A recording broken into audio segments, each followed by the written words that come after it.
नमस्कार दोस्तों, मैं मनोज कुमार वीआरबी एजुकेशन पे आपका हार्दिक स्वागत करता हूँ। जो उम्मीद सहयोग संगठन गुमती के द्वारा राइजिंग स्टार एग्ज़ाम 2023 कंडक्ट करवा गया है, उसका क्लास 10th की आंसर की अपन देखते हैं। सभी क्वेश्चनों को देखते हैं कि उनका आंसर क्या है। आप अपने पेपर में जो टिक लगा रखे हैं उससे आप चेक कर सकते हो आपका कौन सा क्वेश्चन गलत है और कौन सा क्वेश्चन सही है। तो चलिए क्वेश्चन नंबर 1 से अपन शुरू करते हैं।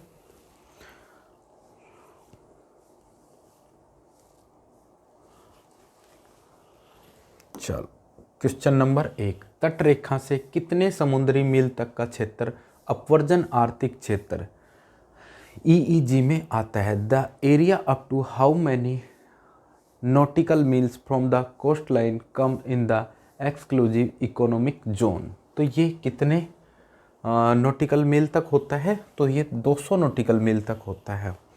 तो क्वेश्चन नंबर 1 का ऑप्शन नंबर सी आपका बिल्कुल करेक्ट आंसर है।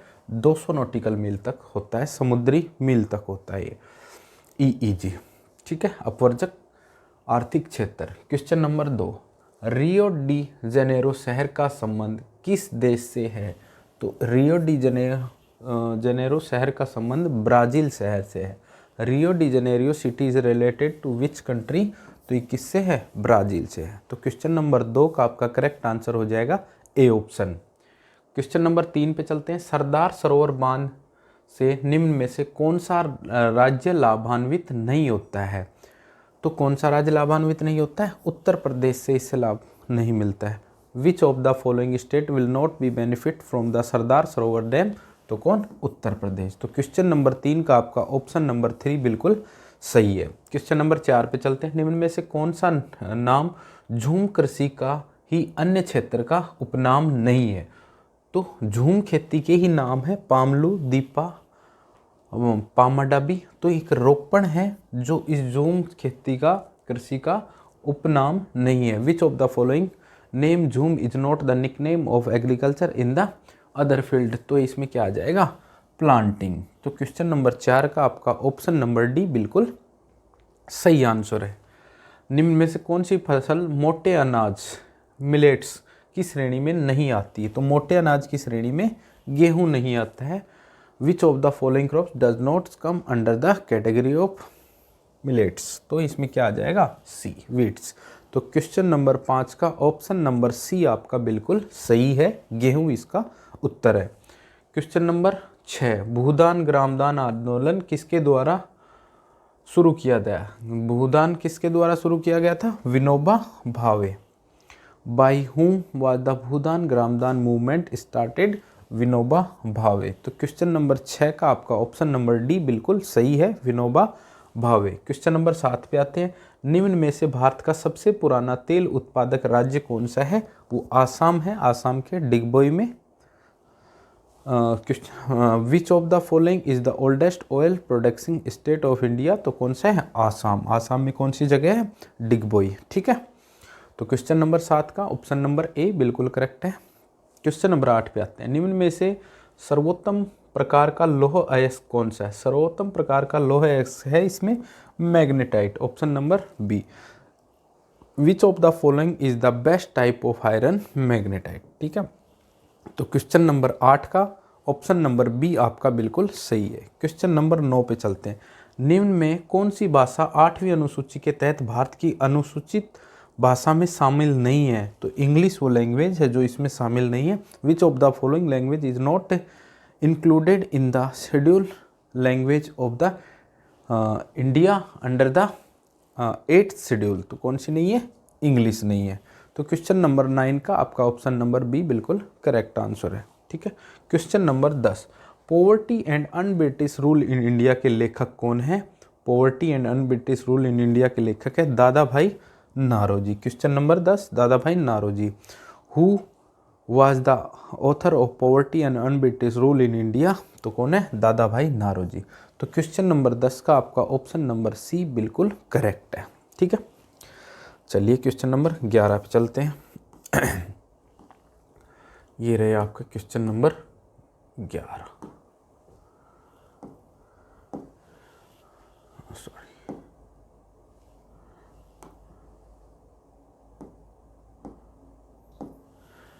ममता बनर्जी का संबंध किस राष्ट्रीय राजनीतिक पार्टी से है? तो ममता बनर्जी किस पार्टी से है? Trinamool Congress. Mamata Banerjee is related to which national political party?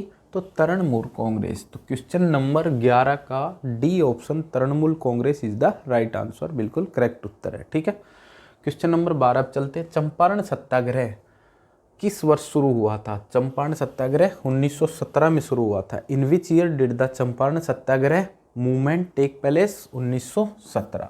तो क्वेश्चन नंबर 12 का ऑप्शन नंबर ए बिल्कुल करेक्ट है। क्वेश्चन नंबर 13 में चलते हैं। निम्न में से लैगून झील कौन सी है? तो चिल्का झील क्या है? लैगून झील है। Which of the following is the lagoon झील? कौन सी है? चिल्का झील। क्वेश्चन नंबर 13 का ऑप्शन नंबर सी बिल्कुल करेक्ट है। ठीक है, क्वेश्चन नंबर 14 पे चलते हैं। चोरा चोरी घटना होने के बाद गांधी जी ने कौन सा आंदोलन वापस ले लिया था? चोरा चोरी घटना के बाद गांधी जी ने असहयोग आंदोलन वापस ले लिया था। Question number 14, which movement did Gandhi ji withdraw after the Chaura Chauri incident? Non cooperation movement. Question number 14 का ऑप्शन नंबर सी आपका बिल्कुल करेक्ट है। ठीक है, क्वेश्चन नंबर 15 पे चलते हैं।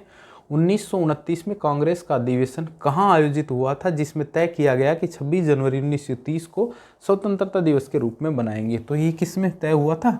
लाहौर अधिवेशन में। ठीक है, where was the Congress session held in 1929 in which is decided that the 26 January 1930 would be celebrated as independence day? तो ये किस में अधिवेशन में हुआ था? लाहौर अधिवेशन में। तो क्वेश्चन नंबर 15 का option D is the correct answer. Question number 16 में चलते हैं। निम्न में से स्वराज पार्टी का गठन किसने किया था? Motilal Nehru. Who among the following form the Swaraj party? Motilal Nehru. Question number 16 का ऑप्शन नंबर सी बिल्कुल करेक्ट है। क्वेश्चन नंबर 17 में चलते हैं। आनंद मठ उपन्यास किसके द्वारा लिखा गया था? आनंद मठ किसके द्वारा लिखा गया? Bankim Chandra Chatterjee. By whom was the novel Anand Math written? Bankim Chandra Chattopadhyay या चटर्जी। क्वेश्चन नंबर 17 का ऑप्शन नंबर डी आपका बिल्कुल सही है। चलिए क्वेश्चन नंबर 18 पे चलते हैं। सिर्फ वही व्यक्ति प्रधानमंत्री बन सकता है जिसे लोकसभा में बहुमत क्या हो? प्राप्त हो। ठीक है, only that person can become the prime minister who must have majority इन लोकसभा। तो क्वेश्चन नंबर 18 का ऑप्शन नंबर बी बिल्कुल करेक्ट है आपका। क्वेश्चन नंबर 19 पे चलते हैं। नेल्सन मंडेला का संबंध किस देश से है? तो नेल्सन मंडेला का संबंध दक्षिणी अफ्रीका से। Question number 19, Nelson Mandela is related to which country? तो साउथ अफ्रीका, दक्षिणी अफ्रीका। तो क्वेश्चन नंबर 20 का आपका ऑप्शन नंबर सी बिल्कुल करेक्ट है। चलिए क्वेश्चन नंबर 20 पे चलते हैं। ये हो गया क्वेश्चन नंबर 20। भोपाल त्रासदी के समय यूनियन कार्बाइड फैक्ट्री से किस गैस का रिसाव हुआ था जिससे लगभग 36,000 लोग मारे गए थे? तो मेथिल आइसोसाइनेट MIC का रिसाव हुआ था। तो which gas was leaked from the Union Carbide factory during the Bhopal tragedy in which about 36,000 peoples were killed? तो मेथिल आइसोसाइनेट MIC। तो क्वेश्चन नंबर 20 का बी ऑप्शन मेथिल आइसोसाइनेट बिल्कुल करेक्ट आंसर है। क्वेश्चन नंबर 21 पे चलते हैं। भारत के संविधान सभा के प्रारूप समिति के अध्यक्ष कौन थे? प्रारूप समिति के अध्यक्ष कौन थे? Bhimrao Ambedkar. Who was the chairman of the drafting committee of the constitution assembly of India? Bhimrao Ambedkar. तो क्वेश्चन नंबर 21 का ऑप्शन ए आपका बिल्कुल करेक्ट आंसर है। क्वेश्चन नंबर 22 पे चलते हैं। किस ग्रह पर सर्वोदय पश्चिम में होता है? तो किस ग्रह पे होता है? यूरेनस, इसको अरुण बोलते हैं। On which planet the sunrise occur in the west? किस पे? यूरेनस पे। तो क्वेश्चन नंबर 22 का आपका ऑप्शन नंबर बी बिल्कुल करेक्ट है। क्वेश्चन नंबर 23 पे चलते हैं। अपने एक्स पर सबसे तेज गति से घूमने वाला ग्रह कौन सा है? बृहस्पति। विच is the fastest rotating planet in the axis? कौन सा? जुपिटर। क्वेश्चन नंबर 23 का option number D is the right answer, बिल्कुल सही उत्तर डी है 23 का। क्वेश्चन नंबर 24 पे चलते हैं। 31 दिसंबर की रात को राम 20 डिग्री पूर्वी देशांतर पर खड़ा है, श्याम 65 डिग्री पूर्वी देशांतर पर खड़ा है। कहाँ पहले रात के 12 बजेंगे, यानी कि कौन पहले नया साल मनाना शुरू करेगा? तो श्याम है जो पहले नया साल मनाना शुरू करेगा, क्योंकि वो 65 डिग्री पर खड़ा है, ये क्या 20 डिग्री पर खड़ा है। ठीक है, तो यहाँ सूर्योदय पहले होगा। ठीक है, चलिए क्वेश्चन नंबर 24 का आंसर बी। क्वेश्चन नंबर 24 का answer B, Shyam is the right answer. Question number 25 पे चलते हैं। हीराकुंड परियोजना किस नदी पे है? हीराकुंड परियोजना महानदी पे है। On which river has the Hirakud project been build? तो कहाँ पे है? महानदी पे। तो क्वेश्चन नंबर 25 का सी ऑप्शन बिल्कुल करेक्ट है। क्वेश्चन नंबर 26 पे चलते हैं। मसूड़ों में खून आना किस रोग के लक्षण है? मसूड़ों में खून किस रोग के कारण आते हैं? स्कर्वी के कारण आते हैं। Bleeding comes in the symptoms of the which disease? तो स्कर्वी, ऑप्शन नंबर डी। तो क्वेश्चन नंबर 26 का ऑप्शन नंबर डी बिल्कुल सही उत्तर है। क्वेश्चन नंबर 27 पे चलते हैं। ये रहा क्वेश्चन नंबर 27। कोल्ड ड्रिंक्स में वह कौन सा पदार्थ मिलाया जाता है जिससे वह 0 डिग्री सेल्सियस पर भी नहीं जमता, जिसे मीठा जहर भी कहा जाता है? तो ये कौन है? Ethylene glycol. Which substance is added to cold drinks due to which it does not freeze and even at 0 degree Celsius, which is also called sweet poison? तो ये क्या हो जाता है? Ethylene glycol. तो क्वेश्चन नंबर 27 का आपका option number D बिल्कुल करेक्ट आंसर हो जाता है। क्वेश्चन नंबर 28 पे चलते हैं। पृथ्वी का प्लायन वेग क्या है? प्लायन वेग क्या होता है? वह वेग जिससे कोई भी वस्तु पृथ्वी के गुरुत्वाकर्षण बल से बाहर चली जाए, अर्थात पृथ्वी के किसी वस्तु को कम से कम किस गति से फेंका जाए कि वह पृथ्वी का गुरुत्वीय क्षेत्र पार कर जाए? तो इसका आंसर डी 11.2 किलोमीटर प्रति सेकेंड। तो क्वेश्चन नंबर 28 का option number D is the correct answer. Question number 29। Petroleum उत्पादों में से उसके विभिन्न घटकों के पृथक्करण के लिए सबसे प्रभावी विधि कौन सी है? तो प्रभाजी आसवन प्रभावी विधि है। Which is the most effective method of the separate of petroleum products into their various component? तो प्रभाजी आसवन, C fractional distillation. Question number 29 का option number C is the right answer, प्रभाजी आसवन सही उत्तर है। Question number 29। यदि आप 2000 वाट का हीटर 3 घंटे प्रतिदिन काम में लेते हैं, तो यदि आपको 1 यूनिट का भुगतान 10 रुपये के हिसाब से करना हो तो आपका हीटर रोजाना कितने रुपए की बिजली की खपत करेगा? 2000 वाट 1 घंटे में कितने यूनिट खाएगा? 2 यूनिट। तो 3 घंटे में 3 दूनी 6 यूनिट। तो 6 यूनिट, 1 यूनिट का मूल्य 10 रुपये, तो 6 यूनिट का कितना हो जाएगा? 10 6 की 60 रुपये। तो कितना खाएगा? 60 रुपये का। तो कितना? 60 रुपये। तो क्वेश्चन नंबर 30 का option number B correct answer है।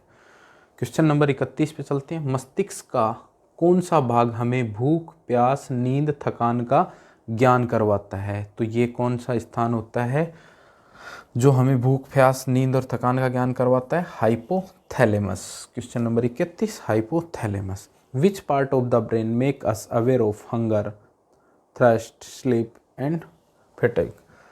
ठीक है, तो हाइपोथैलेमस। तो 31 नंबर क्वेश्चन का option number D is the right answer. Question number 32 में चलते हैं।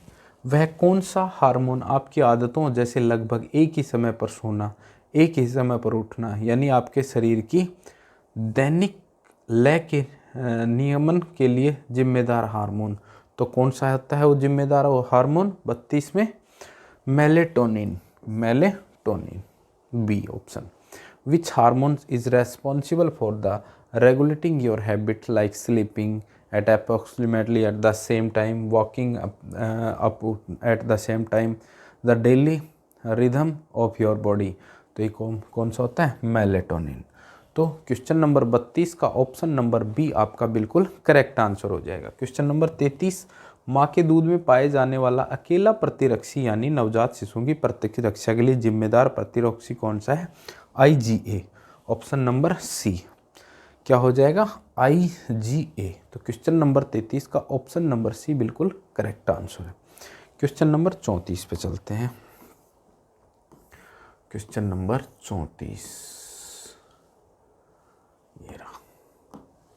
यदि आपको आपकी प्रतिध्वनि सुनना है तो आपकी और अवरोधक के बीच की दूरी कम से कम कितनी होनी चाहिए? तो ये दूरी कितनी होनी चाहिए? 17.2 मीटर की होनी चाहिए। If you want to hear your echo what should be minimum distance between you and the barrier? तो कितनी डिस्टेंस होनी चाहिए? 17.2 मीटर। क्वेश्चन नंबर 34 का ऑप्शन नंबर बी बिल्कुल करेक्ट आंसर है। क्वेश्चन नंबर 35 पे चलते हैं। जरा दृष्टि दोष के उपचार के लिए द्विफोकली लेंस का उपयोग किया जाता है। इस द्विफोकली लेंस में ऊपरी भाग में कौन सा लेंस लगाया जाता है? तो ऊपर की साइड में कौन सा लेंस लगाया जाता है? ऑप्शन नंबर ए, अवतल लेंस। ठीक है। 35 में concave lens, bifocal lens will be used as the treatment of the presbyopia which lens is placed in the upper part of this bifocal lens? तो concave lens, option number A. 35 number question का option number A is the correct answer. Question number 36 पे चलते हैं। Global warming के लिए मुख्य रूप से जिम्मेदार गैस कौन सी है? Carbon dioxide, option number D. Which gas is mainly responsible for the global warming? Carbon dioxide, option number D. ये ए ऑप्शन में कार्बन मोनोऑक्साइड है, लेकिन इसमें कौन रेस्पॉन्सिबल है ग्लोबल वार्मिंग के लिए? Carbon dioxide. तो क्वेश्चन नंबर 36 का ऑप्शन नंबर डी आपका करेक्ट उत्तर हो जाएगा। क्वेश्चन नंबर 37 पे चलते हैं। कराटे का खिलाड़ी एक ही झटके में बर्फ की एक बड़ी सिल्ली को तोड़ देता है। आप इसके पीछे के कारण गति के कौन से नियम से समझा सकते हैं? तो इसको अपन गति के द्वितीय नियम से समझा सकते हैं कि फोर्स F बराबर क्या होता है? ma। ठीक है, mass into acceleration. Question number 37। एक karate player breaks a big block of ice in a single blow. From which law of motion can you explain the reason behind this? Second law of motion. Question number 37 का आपका option number B बिल्कुल correct answer है। Question number 38 पे आते हैं। किसी वस्तु का पृथ्वी पर भार 60 न्यूटन है। अगर उसे चांद पर ले जाया जाए तो उसका भार कितना होगा? तो पृथ्वी का भार चांद पर ले जा रहे हैं तो कितना होता है? 1/10 होता है। और 60 का अगर 1/10 करते हैं तो अपन कितना हो जाएगा? 10 newton. The weight of an object earth is 60 newton. If the take in to the moon what will be the weight? तो कितना होगा? 60 का 1/6 हो जाएगा। तो 60 का 1/6 करेंगे तो कितना आ जाएगा? 10 न्यूटन। तो क्वेश्चन नंबर 38 का आपका ऑप्शन नंबर डी 10 न्यूटन बिल्कुल सही उत्तर हो जाएगा। क्वेश्चन नंबर 39 पे आते हैं। घरों में विद्युत धारा का संयोजन किस प्रकार से होता है? श्रेणी क्रम में, समांतर श्रेणी में, नए श्रेणी क्रम में, नए समांतर क्रम। तो ये किस में होता है? समांतर क्रम में होता है। What type of electrical current connecting is done in houses? तो क्या? In parallel series. किसमें? समांतर क्रम में होती हैं। तो 39 नंबर का आपका ऑप्शन नंबर बी बिल्कुल करेक्ट हो जाएगा। क्वेश्चन नंबर 40 पे चलते हैं। भारत में पुनर्जागरण का जनक किसके कहा जाता है? भारत में पुनर्जागरण का जनक किसको कहा जाता है? 40 में भी राजा राम मोहन राय को। Who is called the father of renaissance in India? तो राजा राम मोहन रॉय। क्वेश्चन नंबर 40 का आपका बी ऑप्शन बिल्कुल करेक्ट हो जाएगा। क्वेश्चन नंबर 41 पे चलते हैं।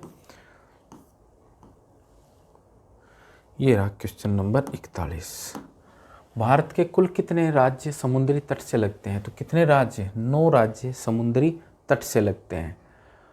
How many state of India share their coast with the sea? कितने? 9।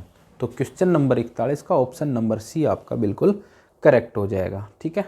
क्वेश्चन नंबर 42 पे चलते हैं। सतीश धवन स्पेस सेंटर किस राज्य में है? तो ये किस राज्य में है? Andhra Pradesh. In which state is Satish Dhawan space centre located? Andhra Pradesh. ठीक है। चंद्रयान 3 के चंद्रमा की धरती पर उतरने के साथ ही भारत विश्व का कौन सा देश बन गया? तो ऐसा कारनामा करने वाला भारत कौन सा देश था? चौथा देश था। तो 43 में D option. With the leading of Chandrayaan 3 on the moon India become which country of the world? कितना? 4th। इसी के साथ ही क्वेश्चन नंबर 43 का ऑप्शन नंबर डी आपका क्या हो जाएगा? करेक्ट आंसर हो जाएगा। क्वेश्चन नंबर 44 पे चलते हैं। भारत के ओलंपिक खेल 2020 में कुल कितने मेडल जीते थे? तो भारत ने कितने? 7 मेडल जीते थे। How many total medals did India win in the Olympic game 2020? तो कितने? 7। तो क्वेश्चन नंबर 44 का ऑप्शन नंबर सी आपका बिल्कुल क्या हो जाएगा? करेक्ट हो जाएगा। क्वेश्चन नंबर 45 में चलते हैं। अभी हाल ही कहाँ विधानसभा चुनाव हुए हैं? तो कहाँ हुए हैं? मिजोरम में हुए हैं, राजस्थान में भी हुए हैं, एमपी में हुए हैं, तो ऑप्शन अपना ए मिजोरम क्या हो जाएगा, सही आंसर हो जाएगा। Question number 45, where were the assembly election held recently, कहाँ पे, मिजोरम में। तो क्वेश्चन नंबर 45 का ऑप्शन नंबर ए आपका बिल्कुल करेक्ट हो जाएगा। क्वेश्चन नंबर 46 में चलते हैं, राज्यसभा के सभापति का नाम क्या है। राज्यसभा का सभापति कौन है, राज्यसभा का सभापति कौन है, जगदीप धनखड़। क्यों, राज्यसभा का सभापति उपराष्ट्रपति होता है और उपराष्ट्रपति फिलहाल कौन है, जगदीश धनखड़ है। ठीक है, तो कौन हो जाएगा, Jagdeep Dhankhar. Option number C is the correct answer. What is the name of the chairman of the Rajya Sabha. तो क्वेश्चन नंबर 46 का ऑप्शन नंबर सी बिल्कुल सही हो जाएगा। ठीक है, भारत में कुल कितने उच्च न्यायालय हैं। तो भारत में कुल कितने उच्च न्यायालय हैं, 25 उच्च न्यायालय हैं। How many high courts are there in India, कितना, 25। क्वेश्चन नंबर 47 में ऑप्शन नंबर सी 25 बिल्कुल सही उत्तर कहलाएगा। ठीक है, क्वेश्चन नंबर 48 में चलते हैं, 2024 के ओलंपिक खेल की मेज़बानी कौन सा देश करेगा। तो ये फ्रांस देश करेगा। 48 में which country will host the 2024 Olympic games, कौन करेगा, फ्रांस। तो क्वेश्चन नंबर 48 का ऑप्शन नंबर डी फ्रांस बिल्कुल सही होगा। ठीक है, क्वेश्चन नंबर 39 में चलते हैं, आइजोल, आइजोल किस राज्य की राजधानी है। तो आइजोल किस राज्य की राजधानी है, आइजोल है अपनी मिजोरम की राजधानी। क्या होती है, आइजोल होती है। Aizawl is the capital of which state, तो कौन कौन सी होगी ये, मिजोरम। मिजोरम की आइजोल होगी। आसाम की दिसपुर, नागालैंड की कोहिमा। ठीक है, चलिए, तो क्वेश्चन नंबर 49 का ऑप्शन नंबर सी आपका बिल्कुल करेक्ट आंसर हो जाएगा। क्वेश्चन नंबर 50 पे चलते हैं, विंबलडन का संबंध किस खेलते हैं। विंबलडन का संबंध किससे है, टेनिस से है। 50 में C, Wimbledon is related to which sport, tennis. तो 50 में क्या हो जाएगा आपका ऑप्शन नंबर सी बिल्कुल भी सही हो जाएगा। ठीक है, 50 का option number C tennis is the right answer. ठीक है, चलते हैं क्वेश्चन नंबर 51 की तरफ। ये आ गया आपका क्वेश्चन नंबर 51। लक्षद्वीप समूह कहाँ पड़ता है। तो लक्षद्वीप समूह कहाँ पड़ता है आपका, लक्षद्वीप समूह आपका पड़ता है अरब सागर में। कहाँ, 51 का बी ऑप्शन। लक्षद्वीप समूह कहाँ पड़ता है, 51 का बी ऑप्शन। ठीक है, इंग्लिश का देख लेते हैं हम एक बार। लक्षद्वीप समूह, वेयर इज द लक्षद्वीप समूह आइसलैंड इज लोकेटेड, अरेबियन सी। कहाँ पे, अरब सागर में पड़ता है। ठीक है, तो 51 का आपका ऑप्शन नंबर बी बिल्कुल क्या हो जाएगा, करेक्ट हो जाएगा। क्वेश्चन नंबर 52 पे चलते हैं, अलवर जिले के सांसद का नाम क्या है। अलवर जिले का सांसद की सीट अभी क्या है, खाली है, इस्तीफा दे दिया। क्यों दे दिया, क्योंकि वो विधानसभा में विधायक बन गए हैं और एक व्यक्ति एक ही पोस्ट ले सकता है, या तो वो विधायक रहे या वो एमपी रहे, मेंबर ऑफ पार्लियामेंट रहे। तो मेंबर ऑफ पार्लियामेंट थे वो अलवर से, विधायकी जीतने के बाद उन्होंने वहाँ पे इस्तीफा दे दिया। इस कारण से अभी एमपी का पद अलवर में खाली है। तो क्वेश्चन नंबर 52 में क्या हो जाएगा, the seat is vacant due to the resignation. ठीक है, क्वेश्चन नंबर 53 चलते हैं, सबसे ज़्यादा सांसद किस राज्य से बनकर आते हैं। तो सबसे ज़्यादा सांसदों की सीट कहाँ पे है, क्वेश्चन नंबर ए, कहाँ पे, उत्तर प्रदेश में, क्योंकि सबसे ज़्यादा पॉपुलेशन कहाँ है, उत्तर प्रदेश में ही है। 53, which state produce the maximum number of MPs, कहाँ, उत्तर प्रदेश। तो क्वेश्चन नंबर 53 का ऑप्शन नंबर ए बिल्कुल क्या हो जाएगा, सही आंसर हो जाएगा। क्वेश्चन नंबर 54 पे चलते हैं, राज्यसभा सांसद चुनाव के लिए न्यूनतम आयु कितनी है। तो राज्यसभा के सदस्य के लिए कितनी है चुनाव लड़ने के लिए, 30 वर्ष। तो option number D, is there is a minimum age requirement for the Rajya Sabha MP election. तो कितना है, 30 वर्ष। ठीक है, और राष्ट्रपति के लिए कितना है, 35 वर्ष। राज्यपाल के लिए 35 वर्ष, विधानसभा 25, विधान परिषद 30। ठीक है, क्वेश्चन नंबर हम चलते हैं, 54 हो गया, 30 वर्ष, 55 चलते हैं। परिचालन संपन्न करता है, एल्गोरिथम, अर्थमेटिक, ठीक है, ASCII, इसमें से कोई नहीं। 55, which of these complete operations. तो ऑपरेशंस कंप्लीट कौन करता है, अर्थमेटिक। अर्थमेटिक जो गणितीय संक्रियाएं ये कौन करता है? अर्थमेटिक करता है, कंप्लीट ऑपरेशंस। ठीक है, तो अर्थमेटिक 55 का ऑप्शन नंबर बी आपका बिल्कुल सही हो जाएगा। क्वेश्चन नंबर 55 में बी ऑप्शन। ठीक है, कौन? अर्थमेटिक। क्वेश्चन नंबर 56 पे चलते हैं। क्वेश्चन नंबर 56, गणना और तुलना के लिए कंप्यूटर के किस भाग का प्रयोग किया जाता है? गणना और तुलना के लिए C option ALU arithmetic logical unit का प्रयोग किया जाता है। Which part of the computer is used for the calculation and comparison? तो ALU। तो क्वेश्चन नंबर 56 का ऑप्शन नंबर सी आपका बिल्कुल क्या हो जाएगा? करेक्ट हो जाएगा। क्वेश्चन नंबर 57, किसी कंप्यूटर के प्रयोग में बच्चों द्वारा प्रयुक्त भाषा प्राय कौन सी है? बच्चों द्वारा प्रयुक्त भाषा प्राय कौन सी है? सी लोगो। 57 में C logo. Which language is generally used by the children in the computer program? तो क्या हो जाएगा? लोगो। क्वेश्चन नंबर 58 पे आते हैं। लोहे पर जंग लगती है पेरिफेरिक ऑक्साइड से, जलयोजित फेरस एंड फेरिस ऑक्साइड से, क्षारीय फेरस और फेरिक कार्बोनेट से, उपयुक्त सभी कारण? तो उपयुक्त सभी रीजन हैं जंग को लगने के लिए। तो क्वेश्चन नंबर 58 में ड्यू टू ऑल अबव, ये जितने भी हैं, from ferric oxide, from hydrated ferrous and ferric oxide, due to alkaline ferrous and ferric carbonate. ठीक है, तो इन सभी तीनों ऑप्शंस जो दिए गए हैं, इन सभी की वजह से ये जंग लगता है। तो 58 का ऑप्शन नंबर डी बिल्कुल करेक्ट हो जाएगा। क्वेश्चन नंबर 59, निम्न में से कौन सी एक मिश्र धातु है? तो यहाँ पे जस्ता एक मिश्र धातु है। Which of the following is alloy? तो क्या हो जाएगा? जिंक। क्वेश्चन नंबर 59 में ऑप्शन नंबर ए आपका बिल्कुल सही हो जाएगा। Question number 60, plaster of Paris is obtain from? Plaster of Paris किससे प्राप्त होता है? प्लास्टर ऑफ पेरिस किससे प्राप्त होता है? आपका जिप्सम से। Option number B. किससे? जिप्सम से। तो क्वेश्चन नंबर 60 का ऑप्शन नंबर बी आपका बिल्कुल क्या हो जाएगा? सही हो जाएगा। चलिए आगे चलते हैं। Question number 61। क्वेश्चन नंबर 61 से आपकी मैथ शुरू होगी। चलो मैथ करते हैं। 8 क्रमागत विषम संख्याओं का औसत कितना है? 28 है। तो सबसे बड़ी व सबसे छोटी संख्या का औसत ज्ञात करो। जब भी क्रमागत संख्याएं हों तो जो पहली और जो उसका औसत होता है ना, वही पहली और लास्ट का भी औसत होगा। और पहली और अगर सभी संख्याओं का औसत 28 है तो पहली और लास्ट का भी औसत क्या होगा? 28 होगा, क्योंकि ये क्रमागत है, सिक्वेंशियल है। तो अगर पहली और लास्ट का औसत 28 है तो इनका टोटल कितना हो जाएगा? गुणा में 2, तो 28 दूनी 56। तो option number D question number 61 का राइट आंसर है। If the average of 8 consecutive odd number 28 then what will be the sum of the smallest and largest? तो भाई स्मॉलेस्ट एंड लार्जेस्ट का एवरेज भी कितना होगा? इतना ही होगा जितना इस सभी संख्याओं का है, 28। और जब एवरेज 28 है तो इनका सम कितना होगा?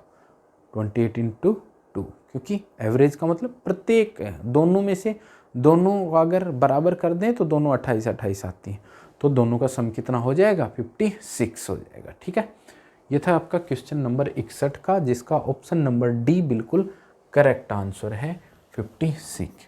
क्वेश्चन नंबर 62 पे चलते हैं। यदि 3 अंकों की संख्या 2x3 3 से विभाजित है तो x² + x का मान क्या होगा? x के अधिकतम मान के लिए संख्या क्या आपकी? 2x3, और ये किससे डिवाइड है? 3 से डिवाइड है। 3 से डिवाइड है तो कह रहा है बताओ x की वैल्यू क्या आएगी? तो x की वैल्यू तो बहुत सारी हो सकती हैं, यानी कि इनका सम कितना होना चाहिए? ऐसा होना चाहिए जिसमें 3 का भाग चला जाए। तो पहले मैं 0 ही मान के देख लिया। 3 2 5 में 3 का नहीं जाता। 1 मानना मैंने, 2 और 1 3 3 6 में जा रहा है। इसका मतलब 1 भी हो सकता है x की वैल्यू, तब भी 3 का भाग चला जाएगा। लेकिन कह रहा है बड़ी से बड़ी, तो 3 1 से जा रहा है तो इसमें 3 के बाद ही फिर भाग जाएगा, तो 4 पे जाएगा। लेकिन 4 भी सबसे बड़ी नहीं, फिर 3 और ऐड करेंगे 7, तो 2 7 3 7 3 10 2 12 12 में 3 का भाग जा रहा है, तो 7 सबसे बड़ी संख्या है जिससे में 3 से डिवाइड हो रही, क्योंकि इसने कंडीशन डाल दी है कि x के अधिकतम मान के लिए। यहाँ x के मान बनेंगे 1 4 और 7, 3 मान बनेंगे। अधिकतम मान कहाँ देगा? जब x की वैल्यू क्या हो? 7 हो। तो अधिकतम मान, इसका मतलब x की वैल्यू अगर 7 आ गई तो पूछा क्या है, पूछा एक्स स्क्वायर प्लस में x, तो 7 का स्क्वायर प्लस का 7, 7 का स्क्वायर 49 प्लस में 7 कितना हो जाएगा 56। तो इसका option number C question number 62 का बिल्कुल सही हो जाएगा। ठीक है, option number C question number 62 का 56 बिल्कुल सही हो जाएगा। ठीक है, क्वेश्चन नंबर 63 पे चलते हैं।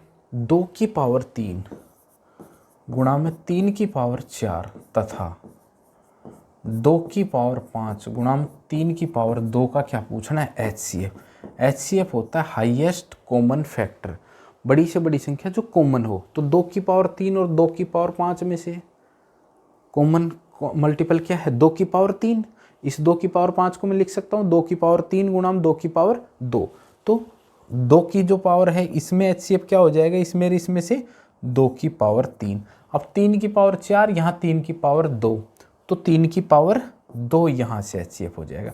तो इसका HCF कितना हो गया, 2 की पावर 3 गुणा में 3 की पावर 2। जब इस तरह से पावर की संख्याएं दे रखी और उनका HCF या LCM पूछे, जब HCF लेते हैं तो जो कॉमन सबसे छोटी पावर होती है, जैसे यहाँ 2 की पावर 3, 2 की पावर 5, 2 की पावर 3 रख लेते हैं, इन दोनों में से भी छोटी पावर वाली रख लेते हैं। अगर LCM पूछता तो बड़ी पावर वाली रखते हैं, 2 की पावर 3, 2 की पावर 5, यहाँ 2 की पावर 5 होता, यहाँ 3 की पावर 4 होता, अगर वो LCM पूछता तो। ठीक है, तो इसका आंसर हो जाएगा 2 की पावर 3 और 3 की पावर 2। आपका ऑप्शन नंबर सी बिल्कुल करेक्ट आंसर हो जाएगा, 2 की पावर 3 गुणा में 3 की पावर 2। क्वेश्चन नंबर 64 पे चलते हैं। यदि दो संख्याओं का HCF 6 है और इन्हीं दो संख्याओं का LCM 54 है तो इन संख्याओं का गुणनफल क्या होगा, गुणनफल का वर्गमूल क्या होगा। भाई LCM, पहली बात तो HCF गुणा में LCM क्या होता है, दोनों संख्याओं का गुणा, यानी कि फर्स्ट संख्या गुणा में सेकंड संख्या, ये होता है। अब LCM और HCF दे रखा है, यानी कितना, HCF 6 और LCM कितना 54, ये इन संख्याओं के गुणा के बराबर होगा। और इन संख्याओं का कह रहा है कि इन संख्याओं के गुणनफल, ये इन संख्याओं का गुणनफल आ गया और कह रहे हैं इनका वर्गमूल, तो इसका वर्गमूल लेंगे तो वर्गमूल क्या आ जाएगा, 6 चौक 24, 2 6 5 30, 2 32, 324। और 324 का अगर अंडर रूट लेंगे तो अपना आंसर कितना आ जाएगा 18, और 18 अपना किस में है, बी ऑप्शन में है। तो क्वेश्चन नंबर 64 का option number B 18 is the correct answer, कि 18 का स्क्वायर कितना होता है 324 होता है। ठीक है, चलिए क्वेश्चन नंबर 65 में चलते हैं, मिटा देते हैं इसको। क्वेश्चन नंबर 65 ये रहा आपके सामने। 65 नंबर क्वेश्चन में कह रहा है 2/3, 8/15 और 4/27 का क्या निकालना है, LCM। जब फ्रैक्शन का LCM पूछे तो अंश का LCM, न्यूमिनेटर का LCM, न्यूमिनेटर का LCM कितना 2, 8, 4 का LCM कितना होगा 8, और डिनोमिनेटर यानी कि नीचे वाली संख्या है, इनका क्या HCF आएगा। तो 3, 15, 27 का HCF कितना आ गया 3, तो इस भिन्न का HCF कितना आ गया 8/3, ऑप्शन नंबर ए। क्वेश्चन नंबर 65 का ऑप्शन नंबर ए आपका बिल्कुल करेक्ट आंसर हो जाएगा। चलिए अगले क्वेश्चन पे चलते हैं, क्वेश्चन नंबर में 66। क्वेश्चन नंबर 66 ये रहा आपके सामने। 36x² माइनस का 108x प्लस का 81 अंडर रूट है, इसका मतलब जो ऑप्शन है उसका स्क्वायर है, ये मतलब ये इसका स्क्वायर है। ठीक है, तो ऑप्शन का स्क्वायर ये होगा और ये है इसका अंडर रूट आके ऑप्शन आया होगा। पहली बात तो ये किसका है, ये 6x, ये 6x का स्क्वायर है। ठीक है, ये किसका है 9 का स्क्वायर है, इसका मतलब ये भी 2 गुणा में 6x इंटू 9, 9 छके 54 दूनी 108, यानी कि ये क्या फॉर्मूला खोला गया है, a माइनस बी का स्क्वायर का। यहाँ a क्या है आपका 6x है और यहाँ b क्या है आपका 9 है, माइनस आ रहा है तो माइनस, तो आपका उत्तर कितना हो जाए 6x माइनस का 9। ऑप्शन नंबर ए आपका 6x minus 9 is the correct answer. Question number 66 का उत्तर हो जाएगा आपका ऑप्शन नंबर ए। ठीक है, क्वेश्चन नंबर 67 पे चलते हैं। क्वेश्चन नंबर 67 में भी 146 गुणा 146 गुणा 146 माइनस 143 गुणा 143 गुणा में 143 बटे में 146 गुणा 146 143 गुणा 143 146 गुणा में 143। मान लेते हैं कि इसमें a कितना है 146 और b कितना है 143। अब देखते हैं, तो ये 3 बार गुणा है तो ये तो हो गया a क्यूब, ये माइनस में b क्यूब बटे में ये a स्क्वायर प्लस का b स्क्वायर प्लस का ab।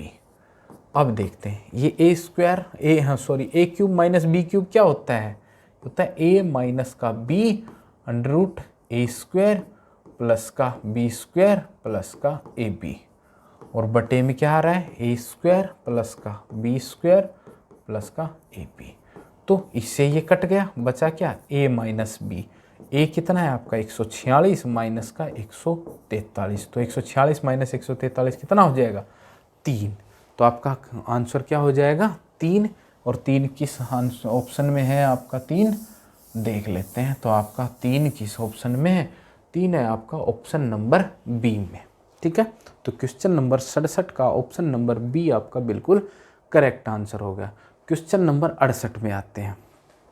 52 माइनस 1170 भाग 26 प्लस 13 गुणा में 2, यानी कि आप 52 माइनस ऊपर भाग सोल्व करते थे 26 चौक 104 26 पंज 130 45 प्लस में फिर इसको सोल्व करते थे गुणा 13 दूनी 26 बटे में नीचे इसको सोल्व करते हैं 2 प्लस पहले इस ऑफ को सोल्व करेंगे 8 एकम 8 रेक 9 बटे 8 गुणा 2, पहले इसको सोल्व करेंगे 2 चौक 8 माइनस 4 एकम 4 रेक 5 बटे 4, तो ये कितना बच गया 2 प्लस का 9 बटे 4 प्लस माइनस का 5 बटे 4, एलसीएम लेंगे 4 4 दूनी 8, ये हो जाएगा प्लस का 9, ये हो जाएगा माइनस का 5, तो 17 माइनस 5 12 बटे 4 कितना बच गया नीचे 3। तो ये नीचे का सोल्व करेंगे तो कितना बचेगा 3, ऊपर का सोल्व करा 52 में से 45 गए तो 12 में से 5 गए तो बच गए 7, और ठीक है 7 इधर 7 बच गए प्लस का 26 और 7 33 बटे में 3, तो आपका आंसर कितना आ जाएगा 11 ऑप्शन किस में है, option number A is the correct option. ठीक है 11। तो क्वेश्चन नंबर 68 का ऑप्शन नंबर ए 11 आपका बिल्कुल सही उत्तर है। ठीक है, क्वेश्चन नंबर चलते हैं 69 में। tan 240 डिग्री का मान क्या होगा। tan 240 डिग्री नहीं पता अपने को, लेकिन अपने को tan 240 को क्या लिख सकते हैं, tan 240 डिग्री को अपने ये लिख सकते हैं tan 180 प्लस का 60, और tan 180 पे चेंज नहीं होता है तो इसको लिख सकते हैं अपन tan 60, और tan 60 240 थर्ड क्वाड्रेंट में होता है, यानी ये 90 फिर 180 फिर 180 से 270 थर्ड क्वाड्रेंट, और थर्ड क्वाड्रेंट में tan क्या होता है पॉजिटिव होता है, फर्स्ट में ऑल पॉजिटिव होते हैं, या साइन और कोसेक, या कोस और सेक। ठीक है, ये पॉजिटिव होते हैं, तो थर्ड क्वाड्रेंट में पॉजिटिव, और tan 60 की वैल्यू कितनी होती है √3, तो अपना आंसर क्या हो जाएगा इस क्वेश्चन का √3, और √3 अपना किस ऑप्शन में है, √3 अपना किस ऑप्शन में है, √3 अपना ऑप्शन सी में है। तो 69 का option number C √3 is the correct answer. ठीक है, क्वेश्चन नंबर 70 में चलते हैं। क्वेश्चन नंबर 70 में ये देखो, ये राइट एंगल ट्रायंगल है 90 डिग्री, ये ए है, ये बी है और ये सी है। यहाँ ए बी बराबर में ये 7 दे रखा है, ए सी बराबर में ये 24 दे रखा है, राइट एंगल है तो ये 24 ये 7, तो ये कितना हो जाएगा आपका 25। कैसे हुआ √24 का स्क्वायर प्लस 7 का स्क्वायर करेंगे तो कितना आ जाएगा 25 आ जाएगा। पूछ क्या रहा है, पूछ रहा है अपने कोस थीटा की वैल्यू, ये क्या है थीटा, और कोस थीटा क्या होता है, कोस थीटा बराबर होता है एल ए आधार यानी कि बेस अपॉन में आधार बटे में कर्ण पर हाइपोटेनियस, बेस अपॉन में हाइपोटेनियस यानी आधार बटे में कर्ण, चाहे ऐसे लगा लो लाल बटे कक्का से, ठीक है। तो आधार बटे कर्ण, आधार बटे कर्ण, तो आधार कितना है 7, कर्ण कितना है 25। यह ऐसे कर लो, tan थीटा बराबर क्या होता है बेस अपॉन में हाइपोटेनियस, बेस कितना है 7 है, हाइपोटेनियस कितना है 25 है। तो क्वेश्चन नंबर आपका 70 का option number B 7/25 is the right answer. Question number 70 का option number B 7/25 is the right answer, ठीक है। चलिए क्वेश्चन नंबर 71 में चलते हैं। क्वेश्चन नंबर 71 ये रहा, आशा और सुमन के मिट्टी के किलों की ऊंचाई, आशा और सुमन के मिट्टी के किलों की ऊंचाई कितनी है 9 और 16 है। तो उनके सिर से एक दूसरे से 25 सेंटीमीटर दूरी पर है, तो उनके बीच की दूरी ज्ञात करो। ये आशा का किला है 9 सेंटीमीटर, ठीक है, और दूसरा सुमन का किला कितना है, ये 9 सेंटीमीटर है और ये कितना है 16 सेंटीमीटर है, ठीक है। और इनके शीर्ष, ये शीर्ष हुआ, ये शीर्ष की ऊंचाई लंबाई कितनी है ये 25 है। तो भाई मुझे ये बताओ, अगर मैं इसको सीधा ऐसे राइट एंगल बना दूँ, ये 9 है तो ये 9 रह जाएगा, तो ये कितना बचेगा, अगर 16 में से 9 घटा देंगे तो ये ऊपर का बच जाएगा, ऊपर का कितना बचेगा आपका 9 घटाएंगे तो आपका 7 बचेगा, ठीक है। ये 9 है, ये 7 हो गए ना 16। अगर ये 25 है, ये 7 है, तो ये कितना आएगा 24, क्योंकि हमने राइट एंगल पे मिलाई है। 24 कैसे आया, वही अंडर रूट हाइपोटेनियस का स्क्वायर माइनस में लंब का स्क्वायर, कर अंडर रूट कर्ण का स्क्वायर माइनस में लंब का स्क्वायर यानी परपेंडिकुलर का स्क्वायर का अंडर रूट करेंगे तो अपना क्या आ जाएगा 24 आ जाएगा। तो इन किलों के बीच की दूरी पूछी थी, तो वो कितनी हैगी 24 होगी, ठीक है। तो इस क्वेश्चन का आंसर कितना हो जाएगा 24, option number D correct answer. 71 number question का ऑप्शन नंबर डी 24 बिल्कुल सही उत्तर है, ठीक है। चलते हैं क्वेश्चन नंबर 72 में। एक समचतुर्भुज के विकर्ण क्रम से 14 सेंटीमीटर और 48 सेंटीमीटर है। समचतुर्भुज खींच लेते हैं पहले, ये समचतुर्भुज खींच लिया, जिसकी सभी भुजाएं क्या होती हैं बराबर होती हैं, और इनके विकर्ण एक दूसरे को 90 डिग्री पे काटते हैं, 90 डिग्री पे काटते हैं, 90 डिग्री पे काटते हैं, और एक दूसरे को बराबर काटते हैं। एक 14 सेंटीमीटर है तो ये 7 है, तो ये भी 7 बच गई। एक 48 है तो ये 24 है, तो ये 24। अब मुझे बताओ, ये राइट एंगल ट्रायंगल का अगर हाइपोटेनियस निकालेंगे, ये निकालेंगे अपन, ये लंबाई निकालेंगे, तो ये क्या होगी अंडर रूट 7 का स्क्वायर प्लस का 24 का स्क्वायर, जो कि कितना होगा आपका 24 का स्क्वायर 2304 और 7 का 24 का स्क्वायर कितना हो जाएगा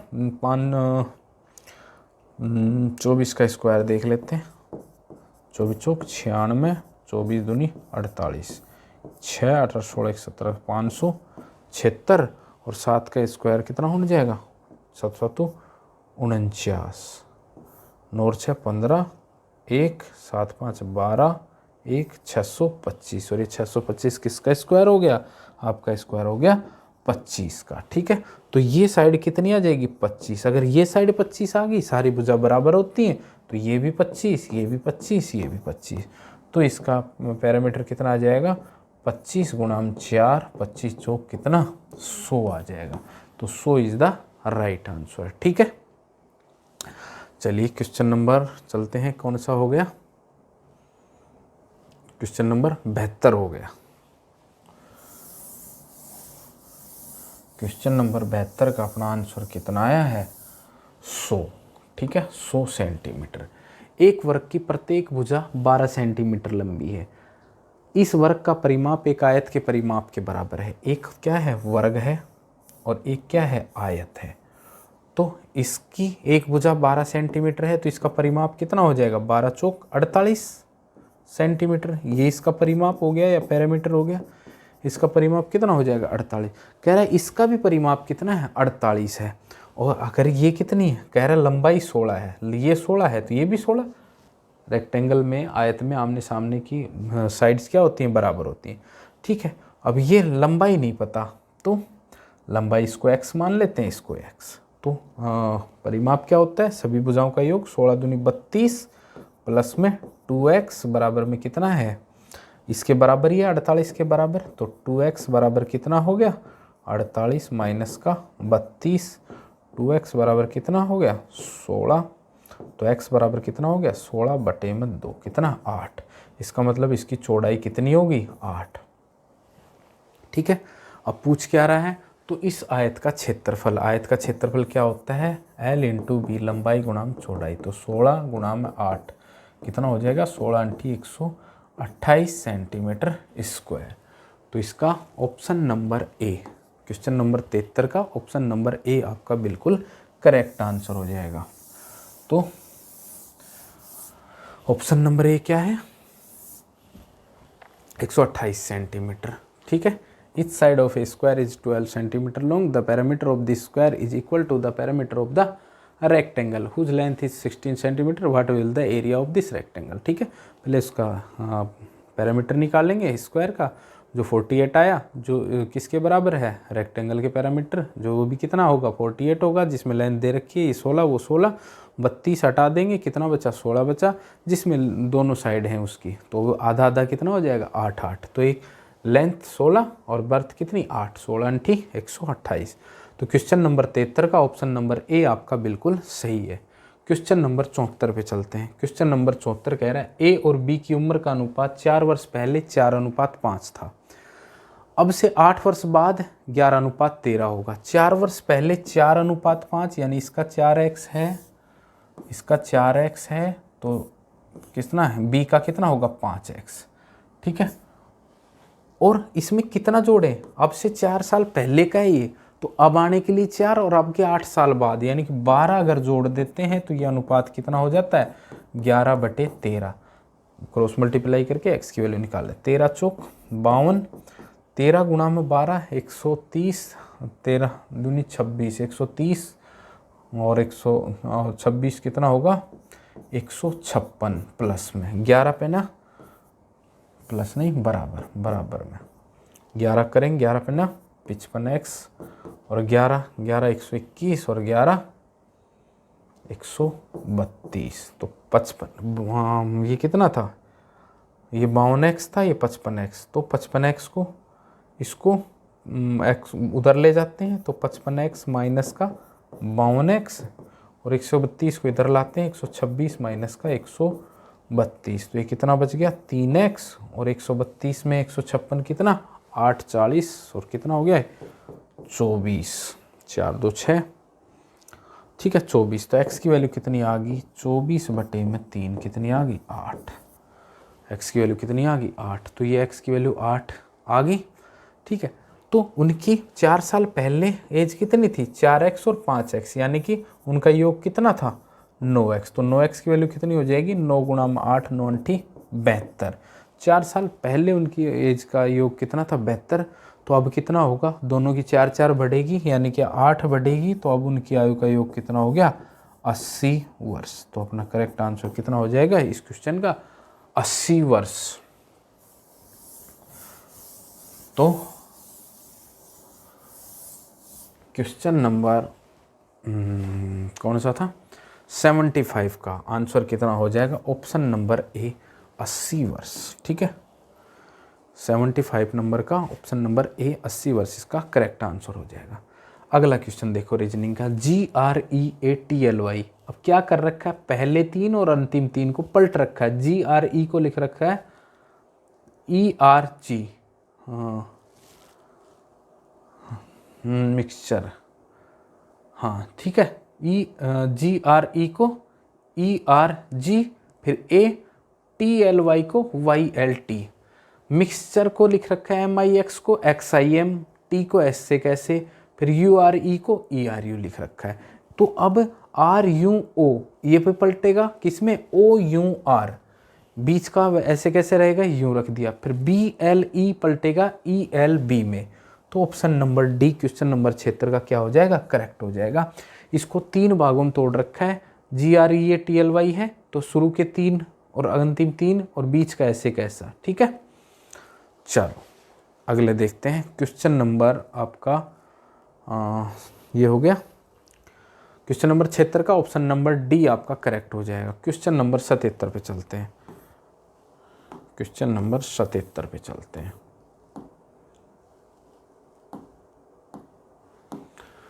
ऊंट पे होदा लगता है, ऊंट पे बैठने का तो क्या होता है, वो होदा होता है। तो घोड़े पे बैठने की क्या होती है, काठी होती है, काठी होती है। तो ऑप्शन नंबर बी सैडल क्या हो गया, 77 का बी ऑप्शन बिल्कुल करेक्ट हो गया। 78 में देखते हैं। 78 में है 62, फिर 4 जोड़ रखा है 66, फिर 8 जोड़ रखा है 74, फिर 16 जोड़ रखा है 90।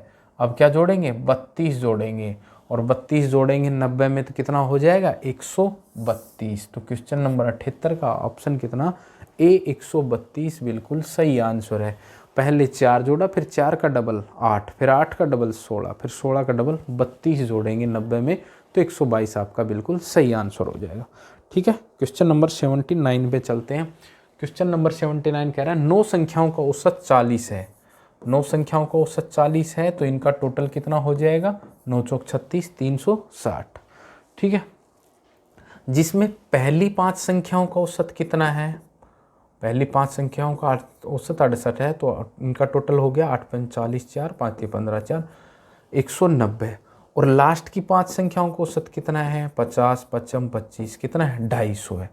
तो ये दोनों कितनी हो गई, 0 9 5 14 300, 0 9 5 14 440 हो गया ये। ठीक है, ये 440 हो गया। अब मुझे ये बताओ, प्रथम 5 का टोटल 190, अंतिम 5 का टोटल 250, तो ये 5 इसमें भी ऐड हो गया और इसमें भी ऐड हो गया। 5वीं ही संख्या ऐड हुई है, क्योंकि ऊपर से लेंगे तो 5वीं ऐड होगी, नीचे से लेंगे तो 5वीं ऐड होगी। और लेकिन इन 9 संख्याओं का टोटल कितना है, 360। तो ये भी 9 संख्याओं का ही टोटल है, लेकिन इसमें 5 नंबर की संख्या फालतू है। अगर मैं इन 9 संख्याओं को घटा दूंगा तो 5वीं संख्या आ जाएगी अपने पास, कितना, 14 में से 6 गए तो 8, कितनी आ गई वो संख्या, 80 आ गई। तो क्वेश्चन नंबर 79 का अपना ऑप्शन नंबर डी बिल्कुल करेक्ट आंसर है। ठीक है, द एवरेज ऑफ 9 नंबर, पहले 9 नंबर का टोटल निकाल लिया, फिर फर्स्ट 5 नंबर का टोटल निकाल लिया 5 × 38, फिर लास्ट 5 नंबर का निकाल लिया 5 × 50। ठीक है, तो इन जो बार दोनों का गुणा का योग करेंगे 440 आएगा। क्यों, क्योंकि इसमें 5 नंबर 2 बार ऐड हो रहा है। ठीक है, तो ये 9 नंबर का टोटल था, वो घटाएंगे तो 5 नंबर जो डबल बार थी एक बार निकल के आ जाएगी, कितनी आएगी वो, 80 यानी कि 80। तो 79 का अपना डी ऑप्शन बिल्कुल करेक्ट है। ठीक है, चलते हैं क्वेश्चन नंबर 80 पे। शाम 5 बजे स्कूल से घर जाते समय राजू की परछाई उसके बाईं ओर गिर रही थी। जो उसके घर से स्कूल किस दिशा में है, भाई शाम का टाइम है, शाम का ये क्या है, पूर्व है, ईस्ट है, ये पश्चिम वेस्ट, ये नॉर्थ उत्तर, ये दक्षिण साउथ। ठीक है, अब शाम के टाइम में इधर सूर्य होता है, इधर होता है सूर्य, इधर डालेगा तो परछाई इधर तक पड़ेगी। ठीक है, परछाई इस साइड में पड़ेगी। 5 बजे स्कूल से घर से शाम, राजू की परछाई उसके बाईं ओर, राजू इधर आ रहा होगा तो उसका बायां क्या, उधर होगा। ठीक है, तो राजू इधर जा रहा है इसका मतलब, तो इसका बायां कहाँ, इधर, तो इसकी इधर परछाई है, बाईं ओर पड़ रही है। तो कहाँ जाते हुए, स्कूल से घर जाते हैं, इसका मतलब इधर इसकी स्कूल है और इधर इसका क्या है, घर है। जा रहा है तो राजू की परछाई उसके बाईं ओर पड़ रही है। ठीक है, तो अब कह रहा है कि उसके घर से स्कूल किस दिशा में, ये घर है तो स्कूल किस दिशा में हुई, नॉर्थ दिशा में, यानी कि उत्तर दिशा में हुई। घर जा रहा है, बाईं ओर पड़ रही है परछाई, इसका मतलब सूर्य इधर है, पश्चिम से निकल रहा है तो उधर परछाई पड़ रही होगी। अगर ये उधर से आएगा तो इसका बायां कहाँ होगा, पूर्व की साइड में होगा, ईस्ट की साइड में होगा। तो ये घर की तरफ जा रहा है, तो कह रहा है घर से स्कूल किस दिशा में, ये घर है, यहाँ से स्कूल किस दिशा में, उत्तर दिशा में है। तो क्वेश्चन नंबर 80 का ऑप्शन नंबर सी बिल्कुल करेक्ट हो जाएगा। ऑप्शन नंबर सी उत्तर बिल्कुल सही आएगा। ठीक है, 80 का बिल्कुल सी, कितना, नॉर्थ। चलिए अगले क्वेश्चन पे चलते हैं। क्वेश्चन नंबर 81, क्वेश्चन नंबर 81 ये रहा। किस शब्द का आधा रह प्रयोग किया गया है? तो कुरला शब्द में आधा रह प्रयोग किया गया है। दूसरा, सूक्ष्म का विलोम शब्द क्या होगा? सूक्ष्म का मतलब छोटा, स्थूल का मतलब बड़ा, तो सूक्ष्म का विलोम शब्द क्या होगा? स्थूल होगा। तो क्वेश्चन नंबर 82 का ऑप्शन नंबर डी बिल्कुल आपका एकदम करेक्ट है। 83, उत्तम का विलोम शब्द, उत्तम का विलोम शब्द क्या होगा? ऐधम। 83 का ऑप्शन नंबर सी आपका बिल्कुल सही आंसर है। उत्तम का विलोम शब्द अधम। दिए गए शब्दों में भिन्न अर्थ वाला शब्द तुरंग, मृगेंद्र, मृगराज, व्याघ्र, इसमें तुरंग आएगा। 84 का ऑप्शन नंबर ए, तुरंग घोड़ा होता है, ये हिरण के सारे पर्यायवाची हैं। ठीक है, तो तुरंग यहाँ पे क्या हो जाएगा? डिफरेंस ऑप्शन हो जाएगा। तो 84 का ऑप्शन नंबर ए आपका बिल्कुल करेक्ट आंसर है। 85 पे चलते हैं। मिताहारी शब्द का, मिताहारी शब्द का कम खाने वाला, उपहास करने वाला, कम खर्च करने वाला, कंजूस बंगले वाला, तो कम खाने वाला मिताहारी। 85 में ऑप्शन नंबर ए आपका बिल्कुल करेक्ट आंसर है। मिताहारी या कम खाने वाला होता है। समुद्र मंथन करने का अर्थ है, समुद्र मंथन करने का अर्थ है कठोर परिश्रम करना, यानी कि 86 का ऑप्शन नंबर डी आपका बिल्कुल करेक्ट आंसर है। 87 में चलते हैं। निम्न में से कौन सा शब्द युगम सही है? तो इसमें कौन सा सही है? नीरज बादल, नीरद कमल, मूल जड़, मूल्य माप नहीं, नीरजल, नीड मकान, गलत, निर्जर झरना, निर्जर देवता। ठीक है, तो ऑप्शन नंबर डी आपका बिल्कुल करेक्ट है। 87 का ऑप्शन नंबर डी बिल्कुल आपका करेक्ट आंसर आ जाएगा। ठीक है, चलते हैं क्वेश्चन नंबर 88 में। पत्र शब्द का अनार्थक शब्द समूह सही है? तो पन्ना, पंख, मोती, पानी, पत्थर, सूर्य, पन्ना, सांप, पवित्र, पत्ता, चिट्ठी, पंख।